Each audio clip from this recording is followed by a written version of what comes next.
Magandang araw sa lahat ng tagapakinig dito sa Tamokski TV. Ang kwento natin ngayon ay tungkol sa isang abandonadong mansyon sa kaibuturan ng kagubatan sa Romblon na pinalilibutan ng nakakapangilabot na misteryo. 2 dekada nang walang nangangahas na lumapit dito. Ngunit isang gabi, pumasok ang isang grupo ng mga magnanakaw upang maghanap ng mamahaling kayamanan. At gulat na gulat sila nang matuklasan ang 10 hindi inaasahan na sasalubong sa kanila. Ano nga ba ang naghihintay sa kanila sa dilim na magpapabago sa kanilang buhay magpakailanman? Kaya naman bago tayo magpatuloy sa kwento ay maaari po ba akong makahingi ng isang subscribe at like sa kwentong ito? At sana po ay dumating sa inyo ang napakalaking blessings. Kaya hindi ko na po patatagalin ang ating kwento. Tara po at simulan na po natin. Gabi ng Biyernes, madilim ang kalangitan sa isang liblib na baryo sa lalawigan ng Romblon. Ang simoy ng hangin ay may kasamang lamig na tila tumatagos hanggang sa kaibuturan ng mga buto. Sa gitna ng masukal na kagubatan, nakatayo ang isang lumang mansyon. Isang istruktura mula pa sa panahon ng Kastila na nababalutan na makapal na halaman at baging. 20 taon na itong abandonado at walang ni isang taong nangangahas na lumapit man lang sa bakod nito. Ngunit sa gabing ito, 3 bayarang magnanakaw ang nakatayo sa ilalim ng malaking punong balete. Nakatitig sa madilim na bahay. Ito na yon. Siguraduhin ninyong handa ang lahat ng kagamitan ninyo. Walang magkakamali ngayong gabi. Si Norman ang matandang pinuno ng grupo. Sa kabila ng kanyang edad, bakas pa rin sa kanyang mukha ang pagiging mabilis kumilos at ang matinding karanasan sa mundo ng kadiliman. Sila'y naglakbay mula pa sa kabilang bayan upang pasukin ang bahay na sinasabing naglalaman ng mga antigong alahas at mahalagang gamit na iniwan ng isang mayamang pamilya. Tsaka ba rito, Boss Norman? Ang sabi ng mga katutubo rito sa Romblon, sadyang kakaiba raw ang bahay na yan. Marami na raw ang pumasok dyan na hindi na muling nakalabas pa. Nagwika si Reden sa pamamagitan ng kanyang malalim at buong boses. Bagamat may malaking pangangatawan, batid sa kanyang mga mata ang kaunting pag-aalinlangan. Kailan ko pa natakot sa mga kwentong barbero, Reden? Mga haka-haka lang yan ang mga taong gustong manakop para walang kumuha ng kayamanan sa loob. Tugon naman ni Troy sa pamamagitan ng kanyang malakas at malaking boses. Si Troy ang pinakabata at pinakamainitin ng ulo sa grupo. Laging umaasa sa lakas ng kanyang bisig. Tumahimik kayong dalawa. Hindi tayo napunta rito para magkwentuhan tungkol sa mga kababalaghan. Nakatuon lang ang isip natin sa panlabas na lagay ng bahay. Kuha lang ng mga gamit. Tapos alis agad. Maliwanag ba? Maliwanag, boss. Maliwanag pa sa sikat ng araw, boss. Inilabas ni Norman ang isang lumang mapa at maliit na ilaw. Dahan-dahan silang naglakad patungo sa pangunahing pinto ng mansyon. Ang bawat takbang nila sa mga natuyong dahon ay naglilika ng tunog na tila nagbababalas sa kapaligiran. Sa kanilang paglapit, tila lalong lumamig ang hangin at bumaon ang katahimikan. Reden, dalin mo mga kasangkapan sa pagbukas ng pinto. Troy, magmatsyag ka sa paligid. Lumapit si Reden sa malaking pintong gawa sa matigas na kahoy. Sa kabila ng kalumaan nito, nakakabit pa rin ang isang malaking kalawanging kadena at padlak. Inilabas ni Reden ang isang iron cutter at pilit na ginupit ang kadena. Tuloyan mo, Reden. Baka may makakita sa atin dito. Huwag mo akong madaliin, Troy. Hindi madaling putulin ng ganitong kalaking bakal. Sa wakas, pagkaraan ng ilang sandali ng paghihirap, naputol din ang kadena. Bumagsak ito sa semento at naglikha ng malakas na tunog na yumanig sa katahimikan. Dahan-dahang tinulak ni Norman ang pinto. Pagbukas ng pinto, sumalubong sa kanila ang napakakapal na amoy ng alikabok, lumang kahoy at tila amoy ng mga natuyong bulaklak. Madilim ang buong paligid at tanging ang liwanag lamang ng kanilang mga daladalang ilaw ang nagbibigay ng kaunting liwanag sa loob. Pumasok na tayo. Maging maingat sa bawat takbang. Baka bulok ng ilang bahagi ng saig. Isang hakbang, dalawang hakbang. Nakapasok na ang tatlong lalaki sa loob ng malaking bulwagan ng mansyon. Sa itaas ay may malaking chandelier na nakabitay ngut nababalutan na ng makapal na bahay lawa. Ang mga kasangkapan sa paligid ay nakatakip ng mga puting tela na tila mga multo sa gitna ng kadiliman. Tingnan nyo yun. Ang laki ng mansyon na to. Kung marami tayong makuha rito, siguradong mayaman na tayo paglabas natin. Huwag ka masyadong mag-ingay, Troy. May kakaiba akong nararamdaman sa lugar na to. Tila may nakatingin sa atin. Ibaling nyo ang inyong mga ilaw sa paligid. Hanapin natin ang kwarto kung saan nakatago ang voltage safe o ang mga kabinet ng pamilya. Habang naglalakad ang tatlo sa gitna ng bulwagan, biglang gumawa ng ingay ang pintuan sa kanilang likuran. O, ano yun? Bakit nagsara ang pinto? Hangin lang ba yun? Mabilis na tumakbo si Troy pabalik sa pintuan at pilit itong itinutulak. Ngunit ayaw na nitong gumalaw. Tila may malakas na puwersa sa kabilang bahagi na humahawak dito. Boss Norman, ayaw mabuksan. Nakakulong tayo sa loob. Kumalma ka. Subukan mong gamitin ang gamit ni Reden. Bago pa man makalapit si Reden sa pinto, biglang namatay ang kanilang mga daladalang ilaw.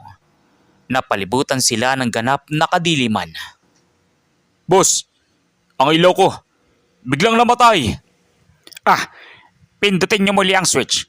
Huwag kayong magpanik. Sa gitna ng kadiliman at matinding takot, dahan-dahang nagkaroon ng mahinang liwanag sa gitna ng bulwagan. Isang kulay bughaw at malamig na liwanag na tila nagmumula sa kailaliman ng lupain. At sa gitna ng liwanag na iyon, dahan-dahang lumabas ang 10 kaanyuan. 10 pormang nakatayo at nakatitig sa kanila nang walang kagalaw-galaw. Ano yun? Boss Norman, ano mga yun? Huwag kayong kikilos.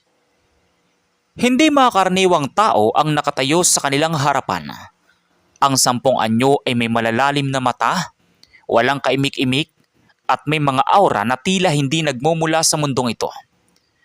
Ang 10 kaluluwang nagbabantay sa bahay ay tuluyan ng nagising sa pagpasok ng mga magnanakaw. Ano ang totoong pagkatao ng 10 nilalang na ito?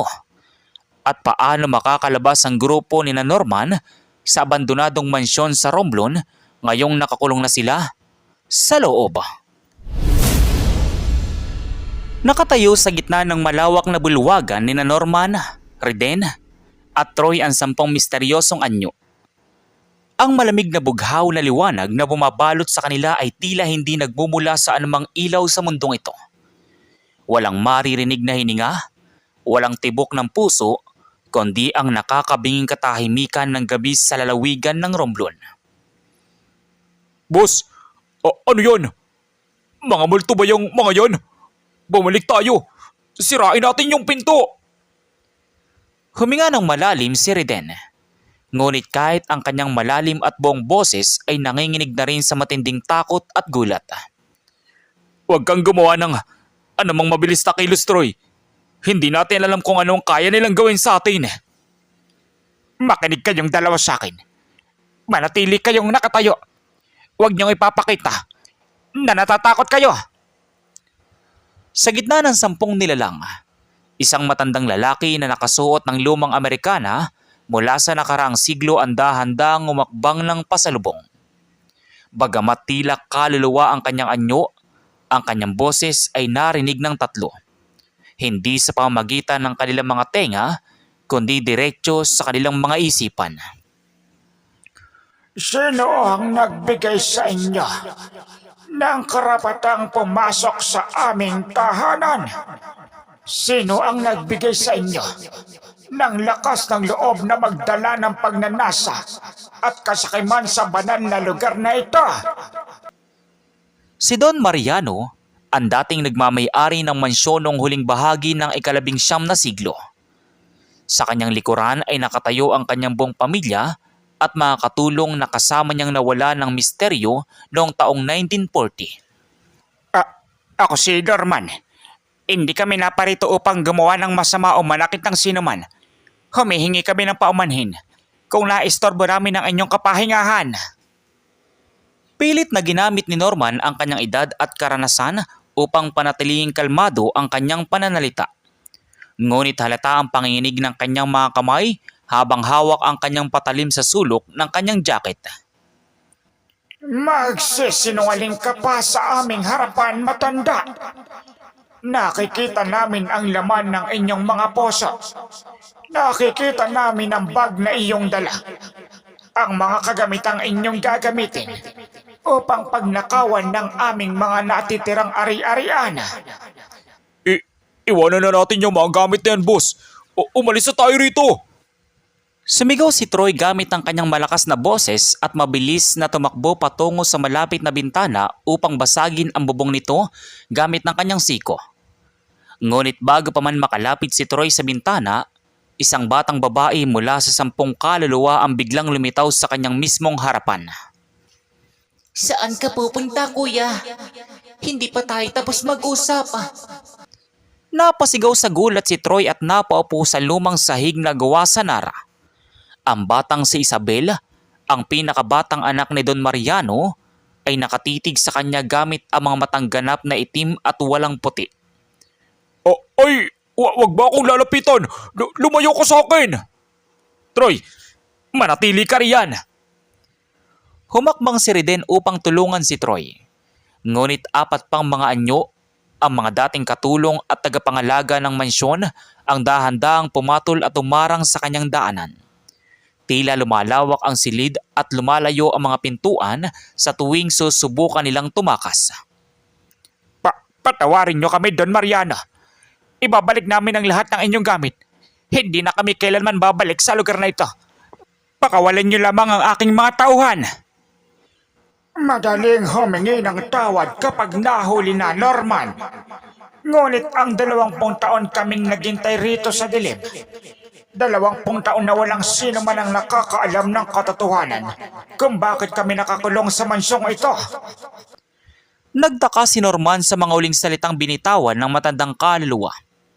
Sa kabila ng matinding takot, ang kanyang pagiging usisa ay bagyang nagising. Ano ang ibig mong sabihin? Hindi ba't iniwan niyo ang bahay na ito dahil sa digmaan?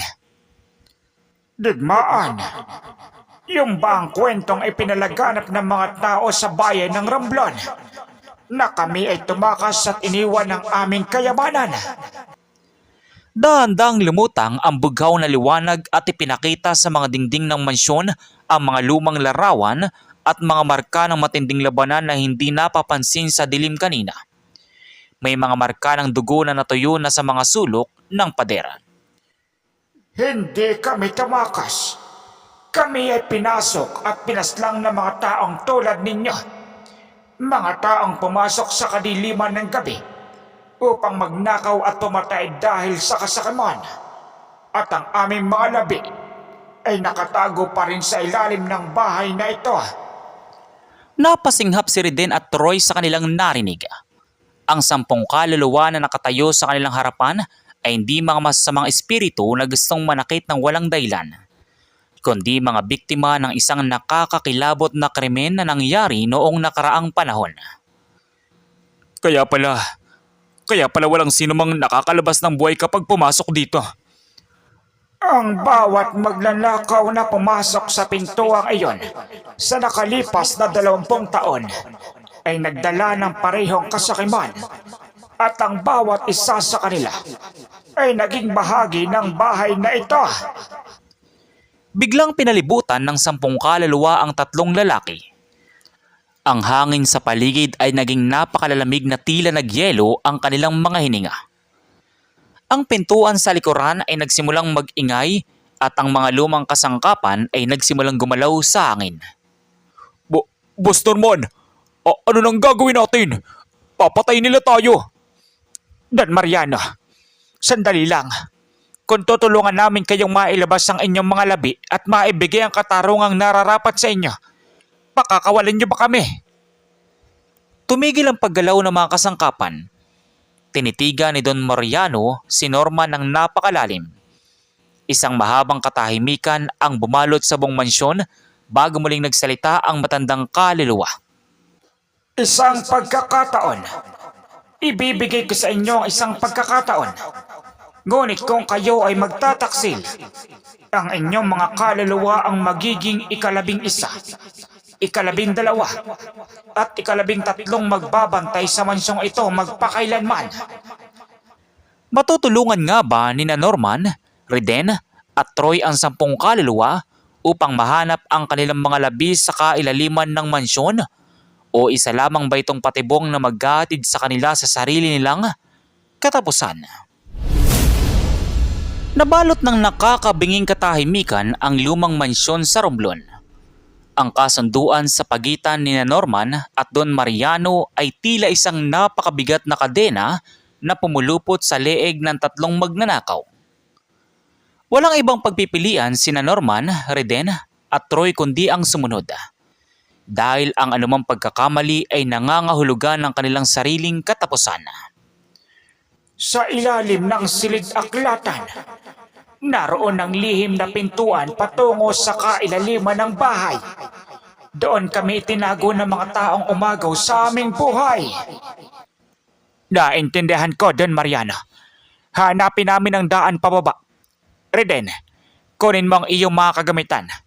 Troy, magdala ka ng anumang pwedeng magamit na liwanag. Nanginginig ang mga kamay ni Troy habang inilalabas ang isang maliit na kandila at posporo sa kanyang bulsa. Muling nagkaroon ng kaunting kurap ang kanilang mga lumang ilaw habang dahan-dahang lumulutang sa gilid ng 10 kaluluwa upang bigyan sila ng daan patungo sa silid-aklatan. Boss Norman, sigurado ka ba rito? Paano kung kapag nababa natin ang mga labi nila? Patayin pa rin nila tayo. Bulong ni Troy habang ginagamit ang kanyang malakas at malaking boses na sa pagkakataong ito ay puno ng matinding kaba. Manahimik ka na lang, Troy. Wala na tayong ibang mapupuntahan. Ang pinto sa labas ay ayaw pa ring mabuksan. Ito na lang ang tanging paraan natin para makalabas ng buhay. Sabi ni Reden sa kanyang malalim at buong boses habang iniaayos ang bitbit na bag na naglalaman ng mga lagari at pait. Tumungo sila sa silid-aklatan na matatagpuan sa dulo ng mahabang pasilyo. Ang mga pader ay punong-puno ng mga lumang librong nababalutan ng alikabok at bahay lawa. Tingnan niyo ang sahig. Dito sa may gilid ng malaking kabinet ng libro, may mga marka ng pagkakaguhit sa kahoy. Sinuri na matandang si Norman ang sulok ng silid. Dahil sa kanyang mahabang karanasan sa pagnanakaw at pagpasok sa mga lumang estruktura, mabilis niyang napansin ang nakatagong mekanismo sa likod ng malaking lalagyan ng libro. Reden, tulungan mo ako rito. Itulak natin ang cabinet na ito sa kaliwa. Sige, boss. Sa 3. 1, 2, 3. Sa likod ng cabinet, sumalubang sa kanila ang isang makitid at pababang hagdanan na gawa sa semento at bato. Isang napakatinding amoy ng amag at malamig na hangin ng agad na umagos mula sa ibaba. Dahilan upang mapatakip ng ilong ang 3. Diyan nila kami inilagay ng isa-isa habang kami umiiyak. Lumingon si Troy at nakita ang batang kaluluwa na si Isabel na nakalutang sa agdanan. Nakatitig sa dilim sa ibaba. Ang boses ng bata ay tila umahagpis at tumatagos sa puso ng sinumang makakarinig. Diyos ko, naawa ako sa kanila, boss. Kahit magnanakaw tayo, hindi natin kayang gumawa ng ganito kabagsik na bagay sa mga walang laban. Kaya nga kailangan natin tong tapusin, Troy. Hindi lang para sa buhay natin, kundi para na rin maipagkaloob ang katahimikan sa kanila. Tayo na! Dahan-dahang bumaba ang 3 lalaki sa mabatong hagdanan. Sa bawat takbang pababa, lalong nagiging madilim at malamig ang paligid. Nang makarating sila sa pinakailalim na basement, isinagasa ni Reden ang kanyang flashlight sa buong paligid. Ano yun? Boss, tingnan mo yung nasa sulok. Sa patag na semento sa dulo ng basement, may 10 mga baol na gawa sa bakal na pinalilibutan ng makapal na semento at mga kadena. Ang mga baol ay selyado at nakalubog ng kalahati sa paa. Dito nila itinago ang 10 katao. Pinalabas nilang tumakas ang pamilya ni Don Mariano. Ngunit sa katunayan, ay pinaslang sila at ibinaon dito kasama ang kanilang mga kayamanan para walang makatuklas. Biglang naramdaman ni na Norman ang mabilis na paglamig ng temperatura sa paligid. Ang 10 kaluluwa ay dahan-dahang lumitaw sa paligid ng mga baol sa basement. Ang aura ng galit at lungkot ay napakabigat. Sipain nyo at sirain ng mga selyo. Ilabas nyo ang aming mga labi mula sa mga bakal na ito upang makita ng buong bayan ang ginawang krimen sa aming pamilya. Ako na yung pait at martilyo rin. Ako na magsisira nito. Mabilis na kinuha ni Troy ang mabibigat na kagamitan at sinimulang pukpukin ang nakasilyong simento sa unang baol. Ang tunog ng iron na simento ay umalingaw-ngaw sa buong kailaliman ng mansyon. Ngunit habang nagtatrabaho si Troy, isang hindi inaasahang bagay ang nangyari. Ang lumang saig sa itaas ng mansyon ay biglang gumawa ng mga yabag ng paa. Mga tunog ng tunay na sapatos ng tao na pumasok din sa loob ng abandonadong bahay. Boss, narinig mo yun? May iba pang tao sa itaas. Manahimik kayo. Huminahon kayo. Nakinig ng mabuti sina Norman. Ang mga yabag ay mabilis at marami. Tila may panibagong grupo ng mga armadong tao na pumasok sa mansyon at nag-uusap-usap ang mga ito sa itaas. Siguraduhin niyang walang makakakita sa atin. Narito pa rin sa ilalim ng bahay ang mga lumang ebidensya na iniwan ng aming lolo. Kailangan nating sunugin ang buong mansyon ngayong gabi. Sabi ng unang armadong lalaki mula sa itaas. Napatingin si Norman kay Don Mariano. Ang mga taong pumasok sa itaas ay ang mga apo at descendant ng mismong mga kriminal na pumatay sa pamilya ni Don Mariano noong taong 1940. Naparito sila upang tuluyang burahin ang mansyon at ang ebidensya sa pamamagitan ng apoy. Ang mga lahi ng mga mamamatay tao, nagbalik sila upang tapusin ang kanilang kasamaan. Boss, masusunog tayo rito kapag sinilaban nila ang bahay sa itaas. Ano ang gagawin ni na Norman ngayong trap sila sa ilalim ng lupa habang balak silaban ng mga armadong tao ang buong mansyon? Mapapanatili ba nila ang kasunduan sa 10 kaluluwa o tuluyan na silang mawawalan ng buhay sa gitna ng apoy? Umalingaw-ngaw sa buong kailaliman ng mansyon ang mga yabag ng mga armadong lalaki sa itaas. Nabalot ng matinding panganib ang buong lugar sa lalawigan ng Romblon. Hindi na lamang ang malamig na hiwaga ng 10 kaluluwa ang kailangang harapin ni na Norman, Reden at Troy, kundi ang mismong mga buhay na taong may dalang mga baril at gaas upang silaban ang buong istruktura. Sila ang mga salilahi ng mga taong umagaw sa aming buhay at dumarambong sa aming dangal. Hindi namin nahayaang matupok ng apoy ang katotohanan. Nanginig sa matinding galit ang bughaw na aura ni Don Mariano. Ang 10 kaluluwa sa kanilang paligid ay nagsimulang magbago ng anyo. Ang kanilang mga mukha ay nabalutan ng madidilim na anino. At ang simoy ng hangin sa basement ay naging napakalalamig na tila nagyelo ang bawat hininga. Makinig kayo sa akin, Reden. Troy, sa itaas ay may mga taong may armas. Kung masusunog ang bahay na ito, mamamatay tayo rito sa ilalim na walang nakakaalam. Kailangan natin silang unahan bago nila maibuhos ang gas sa buong mansyon. Boss Norman, paano natin lalabanan yung mga yon? May mga baril silang dala habang tayo. Pait at iron cutter lang ang hawak. Bumaba ang pawis sa noo ni Troy habang ginagamit ang kanyang malakas at malaking boses. Sa kabila ng kanyang malaking pangatawan, Batid niyang hindi patas ang laban kapag baril na ang nagsalita. Hindi tayo mag-isa, Troy. Tingnan mo sila. Itinuro ni Riden sa pamagitan ng kanyang malalim at buong boses ang 10 kaluluwa na dahan-dahang lumulutang pataas sa mabatong hagdanan. Ang kanilang mga mata ay naglalabas ng pulang liwanag ng paggiganti. Umakyat kayo. Kayo ang magiging mga kamay at paa ng katarungan. Kami ang magiging dilim na tatakip sa kanilang mga mata. Iandaan niyo ang mga sarili niyo. Mabilis na pasok. Mabilis na ganti. Huwag kayong ihiwalay sa akin. Dahan-dahang umakyat ang 3 magnanakaw kasunod ang 10 espiritu.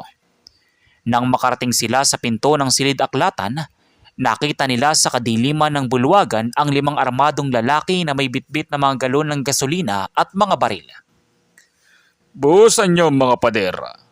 Siguraduhin niyong mabilis na matutupok ang lumang kahoy na ito. Walang dapat maiwang kahit anong ebidensya ng pamilya ni Don Mariano. Kapag nasunog to, sa atin ang buong lupain sa Romblon nang walang sino mang umaapila. Dalian nyo!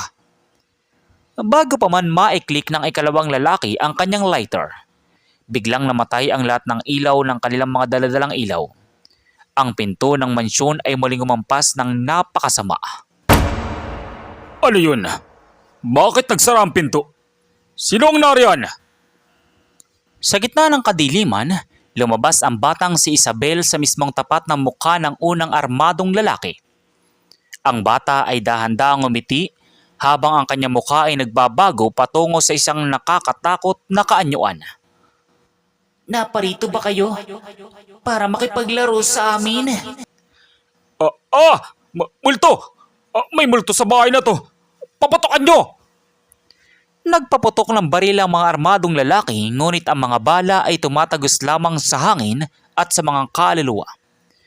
Sa gitna ng kaguluhan at matinding takot ng mga kalaban, ginamit ni Norman ang pagkakataon. Ngayon na!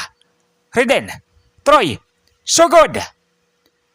Mabilis na lumabas si Reden mula sa anino at ginamit ng kanyang malaking katawan upang itumba ang 2 armadong lalaki na nawala ng balanse dahil sa takot. Akin na yung mga baril nyo. Wala kayong gagamiting apoy sa bahay na to. Sumugod din si Troy at pinalo ng iron cutter ang kamay ng lalaking umahawak ng galon ng gasolina. Dahilan upang maipatapon ito sa malayo at hindi maiklik ang lighter. Huwag niyo subukan masunog ang lugar na to. Hindi niyo kilala kung sino ang kalaban niyo rito. Ang natitirang 3 armadong lalaki ay napasandal sa pader sa matinding takot habang ang 10 kaluluwa ay dahan-dahang lumulutang sa paligid nila. Ang hanging bumabalot sa kanila ay napakalalamig at nakakasuffocate. Narinig niyo ba ang inyong mga lolo noong kayo ay bata pa? Kinuha nila ang aming buhay. At ngayon, dumating na ang oras ng pagbabayad. Patawad. Hindi namin alam. Inutusan lang kami ng aming pamilya para linisin ang lugar na to. Igapos niyo sila, Reden. Ipagbigay alam natin sa mga otoridad ang ginawa ng pamilyang ito kasama ang ebidensya sa basement. Ngunit bago pa man maigapos ni Reden ang mga lalaki, isang malakas na pagkabitak ng sahig ang narinig mula sa gilid ng bulwagan. Ang lumang semento sa gitna ng mansyon ay biglang bumagsak patungo sa kailaliman ng basement dahil sa matinding pagkakalayo at pagkakagulo. Boss Norman, ang sahig, bumigay na! Nahulog ang 2 sa mga armadong lalaki kasama ang ilang mga bahagi ng lumang kahoy patungo sa ilalim. At sa pagkasira ng sahig sa gitna, tuluyang naiklik ng isa sa mga nahuhulog na lalaki ang kanyang lighter sa natapon na gaas sa gilid. Mabilis na kumalat ang apoy. Apoy! May apoy na sa paligid, boss! Mabilis na kumalat ang apoy sa mga lumang kahoy na sahig at pader ng mansyon. Nabalot ng usok at init ang buong lugar habang sina Norman, Reden at Troy ay naipit sa pagitan ng kumakalat na apoy at ng bumabagsak na sahig patungo sa basement. Makakalabas pa ba sila ng buhay sa gitna ng matinding apoy at pagkakawasak ng mansyon? At ano ang huling desisyon ng 10 kaluluwa para sa tatlong magnanakaw sa uling yugto ng kwentong ito. Napakabilis ng paggapang ng pulang apoy sa mga natuyong nara at mulabi ng lumang mansyon sa Romblon. Ang usok ay mabilis na lumalapot sa paligid. Dahilan upang mahirapan sa paghinga sina Norman, Reden at Troy. Ang mga armadong lalaki na nagpaapoy ng lugar ay nagsipaktakpuan patungo sa iba't ibang sulok. Ngunit ang mga pinto at bintana ay nananatiling sarado at ayaw mabuksan. Boss Norman, wala na tayong maaapakan. Ang usok, napakakapal no. Mamamatay tayo rito sa loob. Sumigaw si Troy sa kabila ng choking na usok. Gamit ang kanyang malakas na boses na ngayon ay napaos na sa matinding takot at panginginig. Boss, ang mga bawal sa basement. Kapag natupok ang bahay na to, tuluyan ang mabuburang ebidensya ng 10 kaluluwa. Huminga ng malalim si Norman habang pinapaypayan ng kanyang jacket ang usok sa kanyang muka. Tinitigan niya ang 10 kaluluwa na nakatayo sa gitna ng usok at apoy. Bagamat sila ay mga espiritu, bakas sa kanilang mga muka ang matinding lungkot habang pinagmamasdan ang naglalagablab na bahay na naging kulungan nila sa loob ng 2 dekada. Don Mariano, makinig ka sa akin. Kung mamamatay kami rito, walang makakaalam ng ginawa sa inyo. Tulungan nyo kami makalabas at maipapangako ko sa inyo. Babalik kami kasama ang mga pulisya at ang buong bayan ng Romblon upang hukayin ang inyong mga labi. Nakatitig si Don Mariano kay Norman. Sa kabila ng pagiging magnanakaw ng 3, nakita ng matandang kaluluwa ang pagiging tapat at totoong pagnanais ng grupo na itama ang isang napakalaking pagkakamali ng nakaraan. Maniwala man ako sa inyo, Norman. Ang inyong pangako ang magiging huling hawak namin sa mundong ito. Biglang nagtaas ng mga kamay si Don Mariano at ang 9 na iba pang kaluluwa. Ang buggaw na liwanag na bumabalot sa kanila ay mas lalong limuwanag at naglabas ng isang napakalakas at napakalalamig na hangin, isang malamig na bagyo sa gitna ng naglalagablab na apoy. Ang lamig ng hangin mula sa mga kaluluwa ay pumatay sa apoy na nakaharang sa pangunahing pintuan ng mansyon. Sa isang malakas na ampas ng espiritual na puwersa, ang malaking pintong kahoy ay tuluyang bumagsak at nabuksan patungo sa labas. Tumakbo na kayo. Dalian nyo bago bumagsak ang buong bubong. Sigaw ng batang si Isabel habang itinuturo ang daan palabas. Troy, Reden, takbo sa labas. Mabilis! Mabilis na tumakbo sina Norman, Reden at Troy palabas ng naglalagablab na mansyon. Kasabay nito, ang mga armadong lalaki na sumubok magsunog ng bahay ay nagtatakbuhan din palabas ngunit mabilis silang dinaluhan at pinatid ng mga anino ng mga kaluluwa. Dahilan upang madapa sila sa labas ng bakod kung saan madali silang mahuli. Nang makalabas sina Norman sa bakod, mabilis na bumagsak ang buong bubong ng lumang mansyon sa Romblon. Naglabas ito ng napakalaking usok at apoy na gumising sa buong kalapit na baryo. Nakalabas tayo! Nakalabas tayo ng buhay, boss! Nakaiga sa damuhan si Troy habang umahabol ng hininga. Samantalang si Reden ay nakaluhod at nakatitig sa nag-aalab na bahay gamit ang kanyang malalim at buong boses. Tingnan nyo yun, boss! Sa itaas ng nag-aalab na usok at apoy, nakatayo ang 10 bughaw na anyo ng pamilya at mga katulong ni Don Mariano. Hindi na galit ang nakaguhit sa kanilang mga mukha, kundi isang tahimik at payapang ngiti. Dahan-dahan silang kumuway kina Norman bago tuluyang naglaho sa kalangitan ng gabi. May kailangan pa tayong tapusin. Hindi pa rito nagtatapos ang ating tungkulin. Kinabukasan, sa tulong ng pahayag ni Norman, Reden at Troy sa mga otoridad sa Romblon, agad na hinukay ng mga pulis at arkeologo ang ilalim ng nasunog na mansyon. Naroon at natagpuan ang 10 baol na naglalaman ng mga labi ng pamilya ni Don Mariano, kasama ang lahat ng pagnanakaw na ginawa ng nakaraang pamilya.